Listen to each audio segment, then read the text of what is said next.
Hi, Scott Markowitz here for CreativeHomeMovie.com. Today we're going to talk about the RavPower Wi-Fi disc and power bank.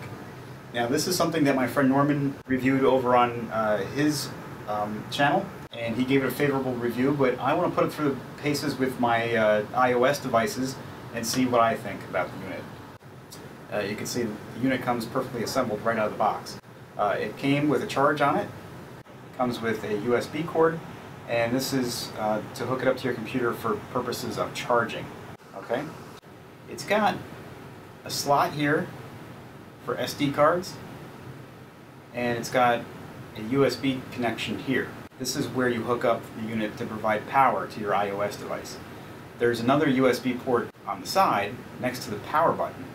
This USB port is to charge the unit, and when this is hooked up to your computer to charge, it will also pass the information from the card slot onto your computer. Alright, so let's turn this unit on. It'll start blinking for a little bit. This is going to stop blinking when it establishes its own wireless network. Okay, so it has done that. So once it has done that, you can take your iOS device. I'm going to get my iPad. Setting up your iOS device is really easy to use the RavPower Wi-Fi disc. All you do is you go into Settings, you click on your Wi-Fi, and you'll see that there's a new Wi-Fi network that's been created by the Wi-Fi disk. You click on that. So you click on the Wi-Fi SD network. Now that your Wi-Fi network is set up, it's really easy to access your Wi-Fi disk. All you have to do is go into the AirStore app, which is a free application available in the App Store. It'll show you what's on the Wi-Fi disk, and if you click on the other side, it shows you what is on your iPad or your iPhone. I'm going to go over to my SD card. I'm going to take a look through the directories. I'm going to look in the directory here, and I can go through the pictures. These were captured with an 18 megapixel camera. So these pictures are pretty large. Let's see, it takes about 5 seconds to load. But again, this is an 18 megapixel image. You can also swipe, and it will go from one image to the other. Not too bad. So you can also copy files. So if you hit the Manage button, you can select files that you want to copy. Let's say I want to copy this picture, and I want to copy this picture. Then you hit the Download button. I'm gonna move this to the Photos folder. Hit Confirm.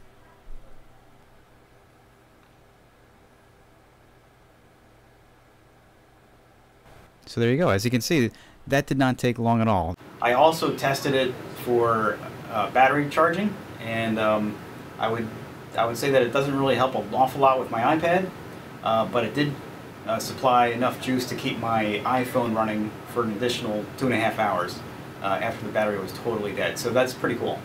I should note that I did have some trouble initially when I first got it, and that was due to software that needed to be updated. RavPower did update the software on the App Store, and as soon as I got the updated software, I had absolutely no problem connecting.